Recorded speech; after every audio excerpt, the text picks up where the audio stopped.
suppose halfway through my term within Bolsover, so a couple of years back, that's when HS2 reared its head, and seeming to just be HS2 going what you might call by the top end of the area they're representing, Newton and into Tipshall, Sawpit and that way.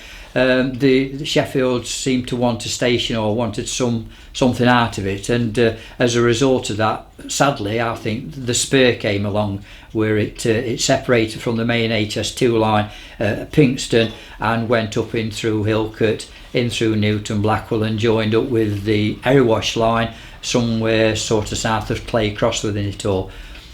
Obviously then, there was a great deal of despondency, worry, upset and concern with residents in Newton. Yeah. One of the main things was when they were started receiving letters, really not knowing too much about HS2, but receiving letters from solicitors wanting to represent them, should HS2 spur go through in getting compensation for the properties or whatever. And that created quite a bit of alarm because it just dropped on the doorstep sort of thing. Right. And I did get quite a few worries and concerns then at that. So at the beginning of 2016, several of us were objecting to a planning application to build houses immediately behind us here, and so we had the whole village was opposed to it. So I had a lot of email addresses for people in the village, and I used to circulate any news about the building plan. But in July 2016, we had a stall at Newton Carnival, and one of the residents came up and said, "Don't worry about the building anymore, that won't go ahead because HS2's coming through," to which we were very surprised. And she said her father had a letter just that morning to say, "Sorry, but might be a bit of inconvenience, but your house might be required for the HS2 line." So that was when we first heard about it. Did you have? Well, I booked the Thatcher in 2 years previously. Yeah. He rang me up in the July time, middle of June, I think, to say, we're all set. I'll be coming in September. Yeah. Get everything ready for September. I had to arrange where we were going to put skip, throat, waste, and all that. Yeah. Got to get the scaffolding organised. We had to organise that, didn't we? And couple of weeks after we'd had this phone call, we heard that. We had about a railway line coming through. You say, did you get a letter or a phone call? Was it from HS2 or? It was just a letter. It was just a general letter. A letter through the HS2. Yeah, it was just. And what did it state in it? Well, just that there was just going to be a railway line coming through, line, and there was we didn't know where a or meeting in the anything. village all about it later in the month, and that was at Hillcote. Right. So we didn't know anything about it until that But point. it But never it wasn't a letter; it was more like a flyer, like your coloured leaflet that comes Yeah. from HS2. It was something like that. It wasn't "Dear Mr. and Mrs. Layton." So it never actually stated, like 2 years ago, that you may be at risk or No. No. nothing's come No. near the property. No. So you got this in 2016 then? The letter would The be in letter. July, Yeah. Yeah. Right. When was you notified from HS2 regarding your property going to be knocked down?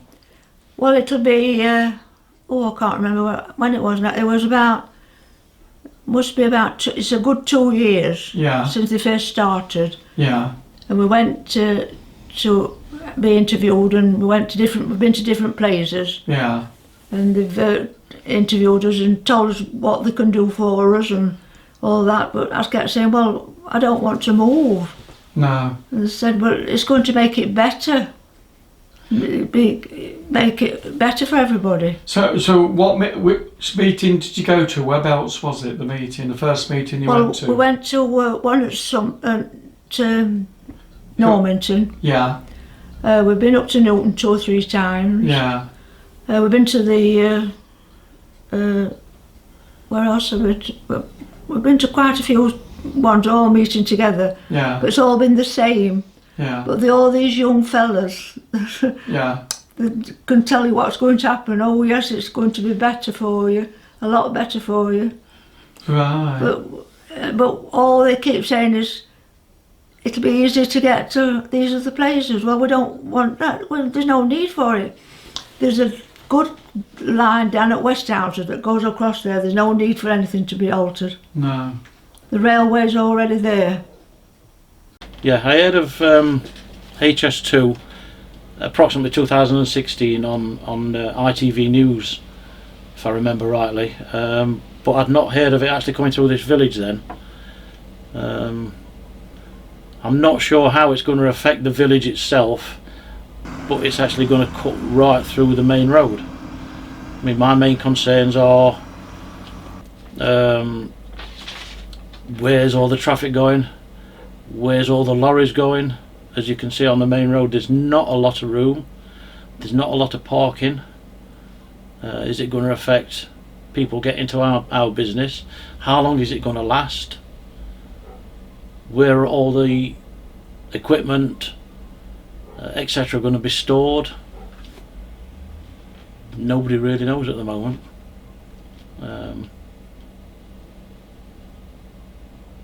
That's just our main concern. Obviously, as time's progressed, we have more information from HS2. There's been the HS2 Blackwell Residents Group set up, which has worked again closer with various other groups on the HS2 line, and indeed with people in Morton to try and raise awareness of the implications and the problems that HS2 could well cause on the spur as it comes through these different villages. So with Tony Mellors and one or two other from the HS2 Blackwell Residents Group, I've tried to work as close alongside them as I could, basically trying to act as a conduit, trying to let them know the position where we're going, the different aspects that HS2 are feeding through to me, and I've tried to feed through to Tony and the group in order so that they can have some of their questions answered and some more information, probably more detailed information than they may well get through any other means at all. So this is Alfreton Road, Newton. And here you can see the blighted zone, which stretches from just behind the camera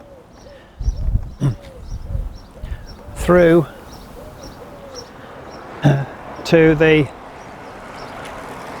car facing us just besides what we know locally as the trotting field. The centre of the line is round about the purple fence, about 100 yards from here. On the right hand side of Alfreton Road, from the second telegraph pole through to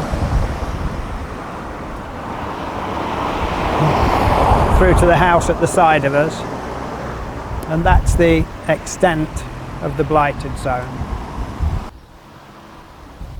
20 homes in number to build a cut and cover tunnel. So where the track comes through, the track itself will be about 19 metres wide. But because it's cut and cover, it will have to be a lot more earth will have to be taken out so that a tunnel can be constructed, like a bridge being built. And then, so where HS2 are telling us there are 4 homes, that's 4 homes in the centre, in the width of that 19-metre track. They're not counting those houses which will need to be demolished for the battering back of the sides of the tunnel. At the same time, they are assuring us that the road will be kept open, and how exactly they construct that is a little uncertain, but they're claiming that the road will remain open while they build a cut and cover tunnel. The only way that I can see that could be done is by knocking more houses down. So maybe the 20 houses which are in the blighted zone on Alfreton Road.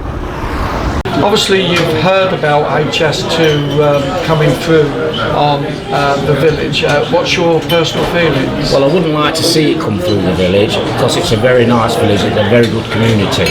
But if it's going to happen, it will happen. and I don't think there's anything we can do about it really, but I wouldn't want to see it because everybody really likes sticking together, and I think it would probably cut the village in two.